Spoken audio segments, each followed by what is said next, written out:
Now that's Huggie Pacino certified.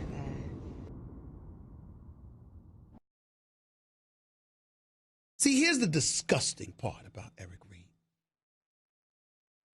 He wants to sit up there and define blackness. Addressed Malcolm Jenkins on the football field before a 1 p.m. coin toss. Called Jay-Z despicable. Lord knows what he's calling me or any other black person. Here's what Eric Reid doesn't bring up. Unemployment may be at a low in the African-American community at only 5.5% at this particular moment in time. But as I've said on many occasions over these airwaves, when white America catches a cold, black folks catch pneumonia. The phraseology simply means that no matter how bad things are, for white folks, it's at least twice as bad for black folks. Rarely is it fair. Rarely is it justified. But we understand that. Which means that the importance of strategic implementation, a plan, is pivotal. It's necessary. It matters. Where the hell are you going to get in life listening to Eric Reid and Colin Kaepernick? I want to do it my way. I don't want to capitulate to a damn thing. I don't want to capitulate to anybody. The hell with the NFL and their $18 billion a year product. The hell with the 32 teams and the white billionaire owners. The hell with the commissioner. The hell with everybody. All of y'all ain't worth a damn. I got this Kunta Kinte shirt on, highlighting who I believe I am compared to who y'all are and what I have to deal with. I am enslaved. I am persecuted. Y'all are stacked against me. Y'all don't give 2 cents about me. Y'all hate me. Oh, by the way, can you give me this job? Tell me who gets a job under those circumstances. Tell me who gets employment under those circumstances. Who are those people? My man Max Kellerman poured up a very lucid and fair-minded point in terms of speaking truth to power and highlighting the iniquities exacted upon a disenfranchised community and individuals that emanate from those communities when it comes to the oppressor versus the oppressed. That's fair. But my man Damian Woody also brought up a valid point when he talked about reality. And he reminded Max Kellerman and others, is it fair that a black man has to talk to his children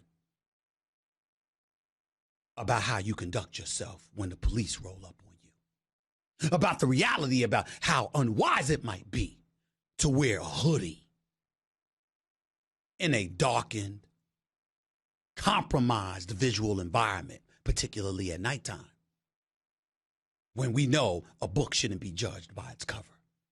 Trayvon Martin.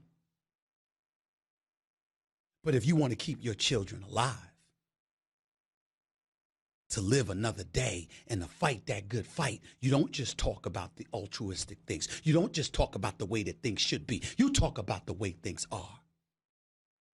How is Colin Kaepernick and Eric Reid doing us any favors today? Sticking out their chest in defiance of the man when you got your hand out for an opportunity from them. What kind of example are you setting for youngsters on the come up? Nobody's telling them not to strategize. Nobody's telling them not to fight. Nobody's telling them not to be aware of the minefields and the trials and the tribulations and the pitfalls that lie in wait, ready to take them down. What folks of an intellectual variety might be saying to them is, okay, be aware. And simply stomping your foot in the ground or sticking your proverbial foot in the sand might not get it done. You might need to be a bit smarter than that if you want to get what you want. And in the world of an Eric Reid, you're a sellout. You ain't even black. This from a man who spews that kind of stuff while accepting a check from the NFL as we speak to work on a Sunday afternoon. A check that evidently is so important to him that his brother he's locked in arms with, diligently defending at every turn, he couldn't even stay to support for the full workout because of the check he had to collect the next day. But you want to define blackness. Who the hell you think you are? If anybody's a puppet in all of this, it's you. If anybody's Mr. Bojangles in all of this, is you. If anybody's selling out, it's you. And it ain't because of what you're doing for yourself. Because you got a family to take care of. But knowing that it's because of what you're doing to a bunch of youngsters out there, trying to define for them what blackness is, sending them down an abyss that they may never come up from. And you damn well know it. And you're doing it anyway. Selling out a bunch of youngsters in our community just to help one man who had a choice to show up for a workout and elected not to do so. The hell you think you are? Go to break.